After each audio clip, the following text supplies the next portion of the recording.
Le 29 mars 2084, le robot présentateur de la télévision intergalactique a été programmé pour célébrer dans les termes suivants le deuxième centenaire de la loi de 1884 qu'on s'accorde à prendre pour point de départ du mouvement syndical.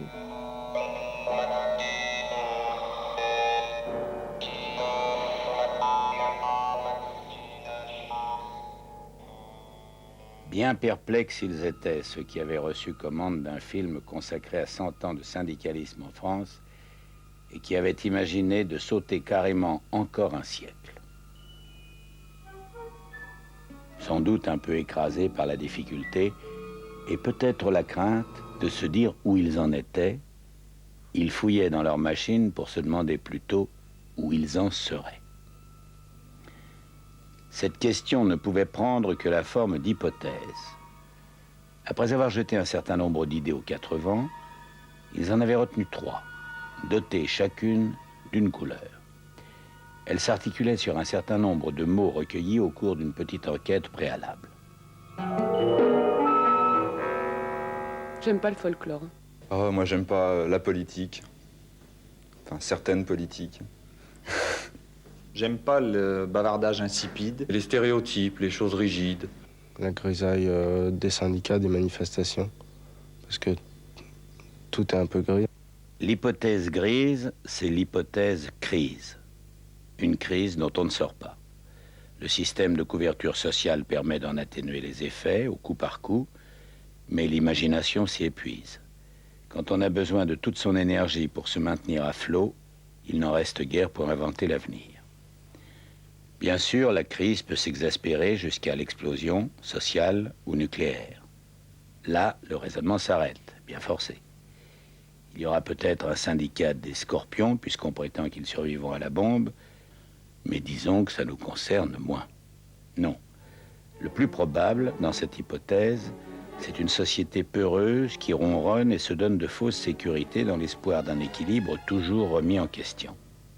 Là, le syndicat est au mieux une organisation puissante et protectrice, efficace à sa manière, qui utilise les techniques de pointe pour gérer vos intérêts, garantir votre emploi, vous assurer le maximum de confort. Vous vous en remettez à lui, il prend pour vous les décisions qui règlent votre sort. Ce syndicat-là ne se mêle pas d'inventer une autre société. La société, elle est comme elle est. Il y a toujours des nantis, toujours des exclus, on ne peut pas être partout, n'est-ce pas? Et les marginaux, ils n'ont qu'à être comme tout le monde. Mais c'est un syndicat qui a du poids en face des banquiers, en face des patrons, en face du pouvoir, quel que soit le pouvoir. Il a aussi des traditions, il les cultive, parce que la nostalgie du passé est bien pratique pour occuper la place de cette nostalgie de l'avenir, qu'en d'autres temps on baptisait révolution. Alors le cérémonial syndical devient aussi lourdingue que celui de la cour d'Angleterre. Il y a toujours des congrès, des meetings, des défilés, des mots d'ordre. Mais quel ennui! La mort. Le journal unique. Le racisme. Le mépris. La peur.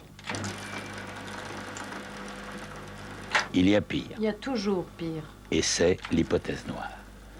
Ça peut être le fascisme, ça peut être le stalinisme. On connaît. Et parce qu'on connaît, c'est dans une certaine mesure moins dangereux. On peut espérer qu'on le verra venir. Ce qu'on voit moins venir, c'est un monde où la technique a pris la place des idéologies. C'est peut-être pour ça, pour la rime, qu'on l'appelle désormais technologie.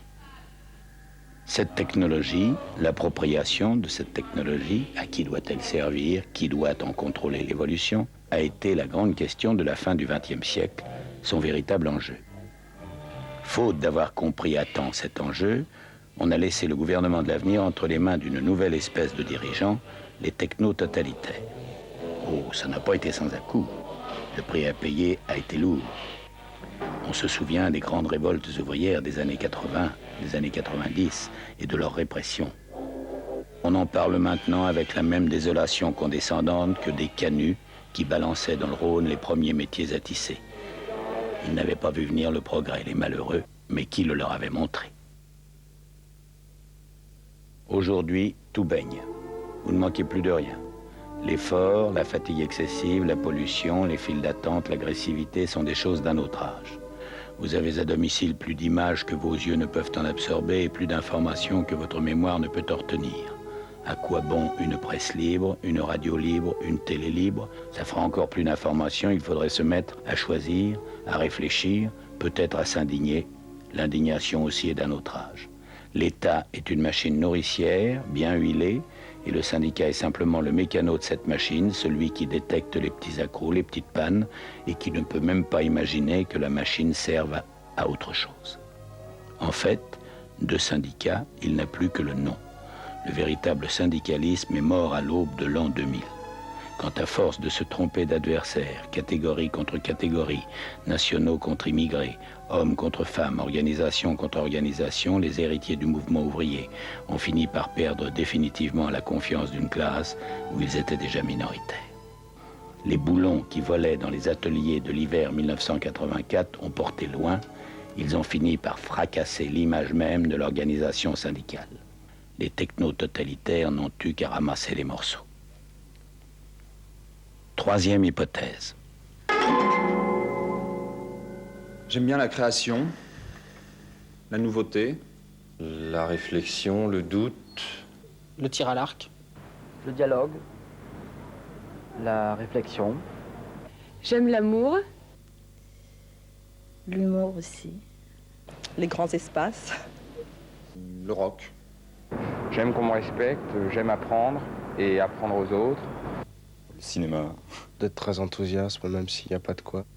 Il lui fallait une couleur, on a choisi hypothèse bleue, mais avec bien des précautions. Le coup des lendemains qui chantent, on nous l'a tellement fait qu'on finit par se sentir un peu bête à seulement imaginer un avenir qui ne soit pas totalement catastrophique. Mais justement, devant le bilan de l'époque des grandes vérités tranchées, il est plutôt sain d'imaginer autre chose, et par exemple, qu'une façon d'acquérir de nouvelles certitudes, c'est d'apprendre à douter ensemble. La fameuse technologie n'est pas obligatoirement destinée à ceux qui en attendent une forme nouvelle et particulièrement sournoise de pouvoir.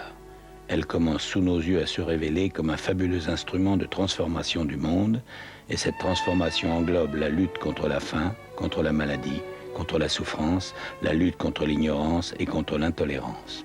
C'est encore une lutte, mais dans les termes du XXIe siècle, pas du XIXe. Alors, ce que pourrait dire le robot présentateur de 2084, c'est ceci. Au fond, le XXe siècle n'a pas existé. Il n'a été qu'une longue, une interminable transition entre la barbarie et la culture. Aux années 80, ceux qui ressentaient encore en eux la colère contre la misère, contre l'injustice des sociétés industrielles, avaient raison. Ceux qui pressentaient l'espoir de sociétés différentes avaient aussi raison. Le rôle des syndicats a été de jeter un pont entre cette colère et cet espoir. Ils ont été l'instrument de cette nouvelle lutte, le lieu où les imaginations se rencontraient pour instaurer de nouvelles solidarités, où des gens cherchaient avec d'autres gens comment vivre ensemble sans nous diminuer, sans nous mutiler, comment faire bon usage de nos différences, comment mieux maîtriser le temps.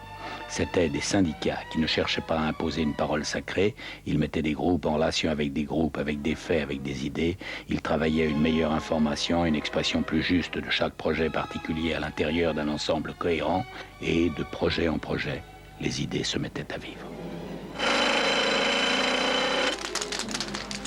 Tu me passes la presse? Oui, bon. Les lendemains qui informatisent peuvent être aussi redoutables que ceux qui chantent. Et tout ceci n'était qu'une façon de célébrer à notre manière 100 ans de syndicalisme, en parlant moins de ce qu'il a fait que de ce qu'il lui reste à faire. Rien n'est programmé. Les trois hypothèses sont ouvertes devant nous, et sans doute bien d'autres, meilleures ou pires. Le robot présentateur de 2084, celui du deuxième centenaire, n'est pas non plus programmé d'avance. C'est nous qui le programmons jour après jour. Ce qu'il dira, c'est ce que nous aurons voulu qu'il dise, si nous savons le vouloir. Et à condition de nous dépêcher un peu, nous avons juste un siècle.